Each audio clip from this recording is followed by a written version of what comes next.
Hi guys, in the previous video we have talked about subject verb conquered, in which we have discussed that the subject verb conquered is nothing but a method to deals with the subject and verb. उसी में आगे आज आपको बताना है कि subject verb conquered जो होता है ये हम मेनली फॉलो कहाँ कहाँ करते हैं. तो main points of the subject verb concord means rules that we have to follow, that we have to be careful while using subject verb conjugate. The first is when the subject is a noun phrase. The first point is when the subject is a noun phrase of a sentence. Second, when two or more nouns are used as subject.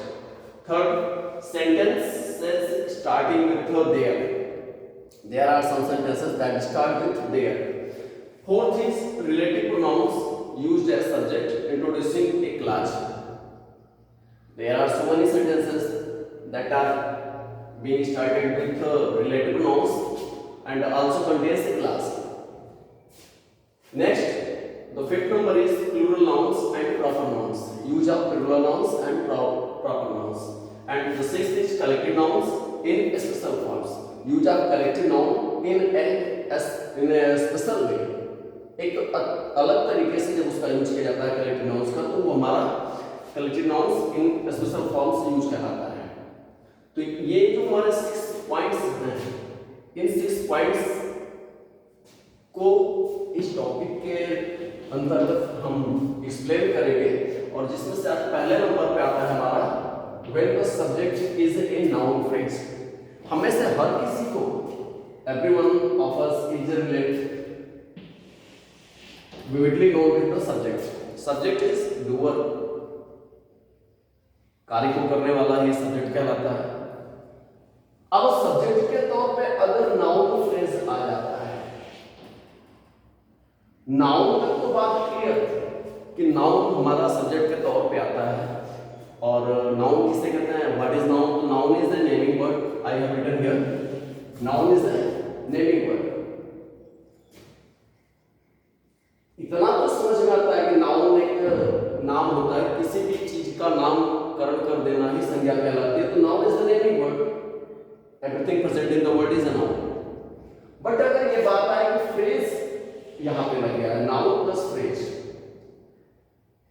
तो noun और phrase in दोनों में दिक्कत क्या है, हम इसको arrange कर देते हैं. उसके बाद फिर आपको बताते हैं कि इसमें दिक्कत कहां से आ रही है.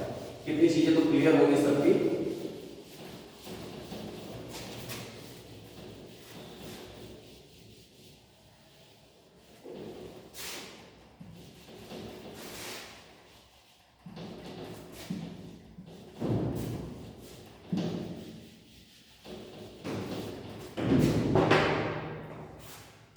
Subject, the doer. Noun, we also know, noun is the naming word. But what is phrase? The question is before us. Phrase होता क्या है? In the previous standard class set we have studied about it. That a phrase is nothing but a group of words which makes a sentence. Which makes a sense, sorry. A group of words, meaningful words, which makes a sense. This is also the definition of a sentence. But हमारा जो phrase होता है ये group of words तो होता है, लेकिन इसमें चीजें कुछ ऐसी होती हैं जो कंप्लीट नहीं होती हैं. इसमें वर्ब नहीं होते हैं. मीन्स हम कह सकते हैं कि phrase is a group of words which is divide of verbs and makes a sense. ये भी कह सकते हैं. दूसरी चीज हम ये भी कह सकते हैं कि phrase is nothing but simply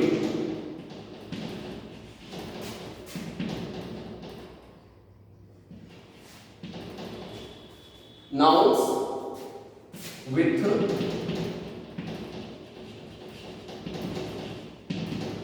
modifiers.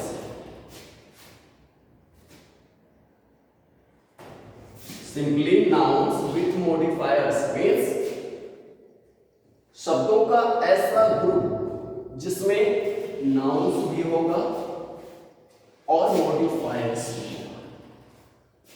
अब दिमाग में आती है ये बात कि ये मॉडिफायर क्या होता है, और मॉडिफायर क्या होता है, सबको पता है कि एडवर्ब जो होता है वही मॉडिफायर का काम करता है।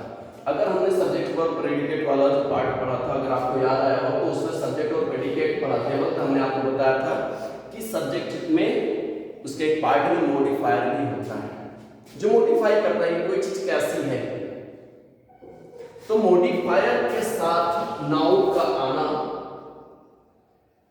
अगर सिंगल अकेले नाउन आ रहा है तो सब्जेक्ट नाउन ही कहलाएगा, लेकिन अगर इस नाउन के साथ ही अगर पूरे अपने दल बल के साथ, पूरे लाव लश्कर के साथ अगर आता है, यानी नाउन्स विथ मॉडिफायर्स आता है, तो ये कहलाएगा क्या, फ्रेज कहलाएगा। लेकिन कैसा phrase, noun phrase. I think आपको ये चीजें समझ में आ रही होगी कि नाउन और नाउन फ्रेज में डिफरेंस क्या है। Noun, what is noun?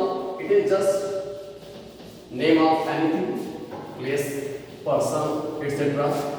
कुछ भी हो उसके नाम को हम नाउन कहते हैं।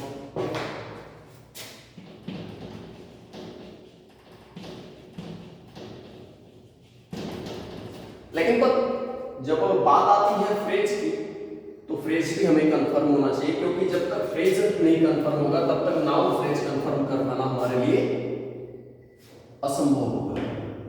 तो noun phrase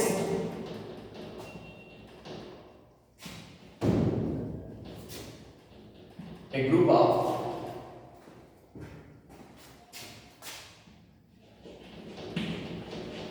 words that plays the role of a noun। इतनी चीज क्लियर हुई, उम्मीद है कि आपको ये चीजें समझ में आएंगी कि नाउन फ्रेज और नाउन में डिफरेंस क्या है। नाउन केवल एक शब्द मात्र होता है, जबकि फ्रेज जो होता है शब्दों का समूह भर होता है, और इस समूह में मॉडिफायर होता है। क्या होता है, मॉडिफायर्स होते हैं, और ये मॉडिफायर्स और नाउन्स मिल करके फॉर्म करते हैं नाउन फ्रेज का। इतनी चीज क्लियर होगी। अब इसके बाद बारी आती है हमारी कि नाउन फ्रेज का यूज होता कैसे कैसे, क्योंकि हमने यहां पर लिखा है कि when the subject is a noun, यानी नाउन फ्रेज का यूज हम सब्जेक्ट के तौर पे कर सकते हैं, ऑब्जेक्ट के तौर पे भी कर सकते हैं, और कॉम्प्लीमेंट के तौर पे भी कर सकते हैं।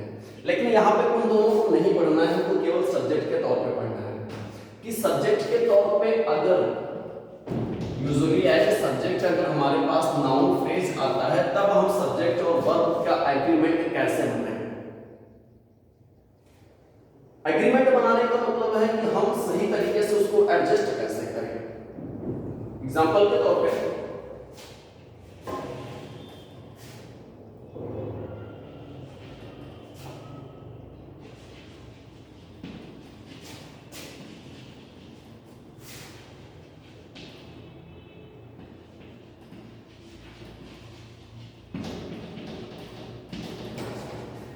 I found the owner of the car।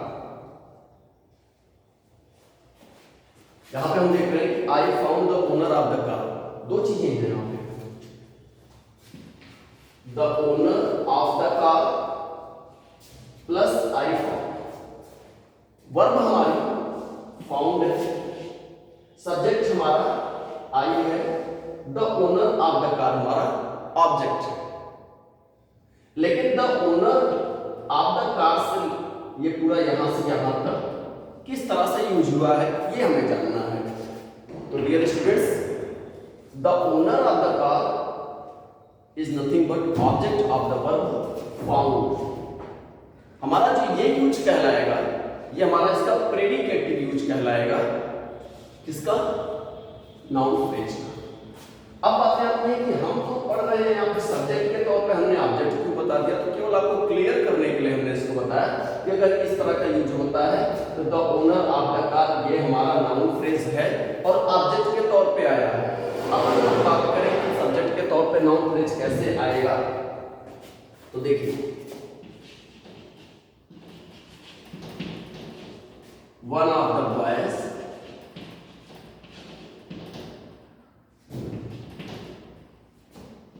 lives in my street. One of the boys lives in my street. यहां पे देखिएगा one of the boys, ये पूरा का पूरा हमारा नाउन फ्रेज है। क्यों? क्योंकि ये है हमारी वर्ब, और वर्ब से पहले जो आता है वही सब्जेक्ट होता है।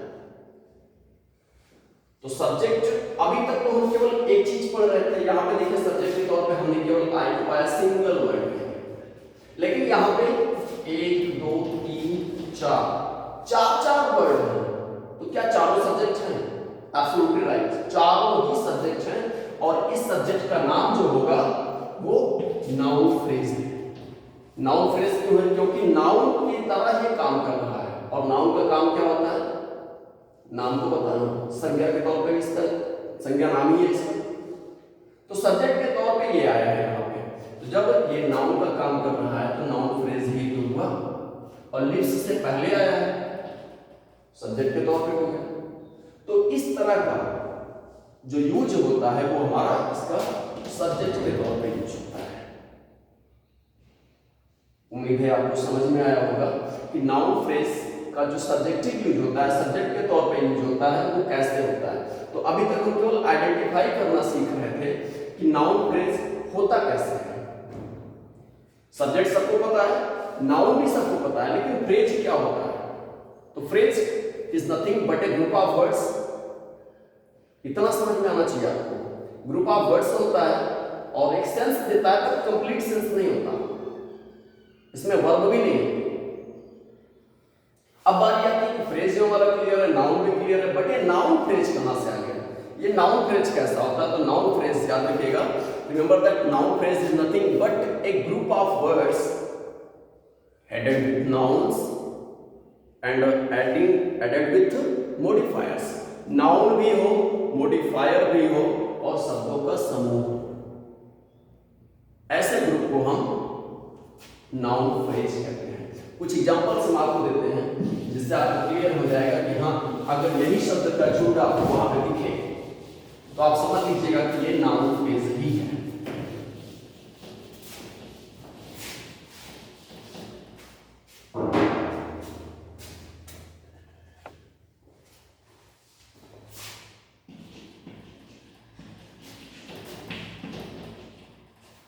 अगर आपको ये दिखता है वन ऑफ द, या दीज भी आपको मिल सकता है, दोज भी, you can also see it. One of the, one of these, one of the boys, one of the girls, one of the players, ये भी हो सकता है। वन ऑफ दीज बॉयज हो सकता है, वन ऑफ दोज बॉयज हो सकता है, वन ऑफ दोज प्लेयर्स हो सकता है, कुछ भी हो सकता है, लेकिन आपको ऐसे ही मिलेगा। क्यों? अब जब ऐसे मिलेगा तो क्वेश्चन होगा ना हमारे पास कि सर हम तो पढ़ रहे हैं कि when the subject is noun, तो हमें वर्ब पढ़नी है। तो याद रखिएगा कि जब ऐसे मिले तो सब्जेक्ट हमारा जो हमको वर्ब लगानी है, इसके अकॉर्डिंग वर्ब लगानी है। बाकी इन सब के आधार पे, दीज दोज प्लूरल है, इन सब के आधार पे हमें वर्ब लगानी ही नहीं है, क्योंकि हम पढ़े ही नहीं कि सब्जेक्ट वर्ब कंकर्ड, सब्जेक्ट का वर्ब के साथ जो एग्रीमेंट होता है कैसे होता है। तो सब्जेक्ट हमारा इतना लंबा तो है, our subject is so long, but we have to use as subject only head word. One के ही अकॉर्डिंग हम जब लगाएंगे वर्ब तो ये सिंगुलर जाएगी, क्योंकि सब्जेक्ट हमारा सिंगुलर नंबर है। तो आगे वर्ब भी सिंगुलर की आएगी टेंस के अकॉर्डिंग। ये तो था पहला कि वन ऑफ दीज दोज मिलेगा आपको। दूसरा है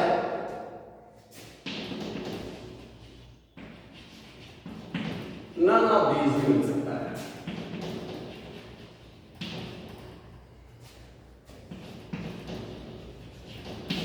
कुछ भी मिल सकता है, ईच ऑफ देम भी मिल सकता है,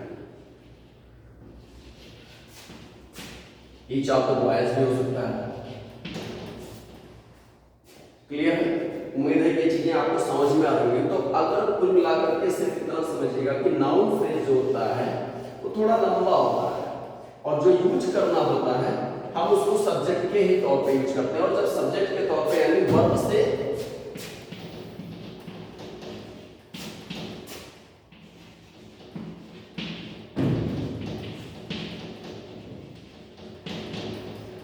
यानी ये हमारा इतना लंबा सब्जेक्ट होगा, उसके बाद वर्ब होगी एंड आफ्टर दैट ऑब्जेक्ट और कॉम्प्लीमेंट।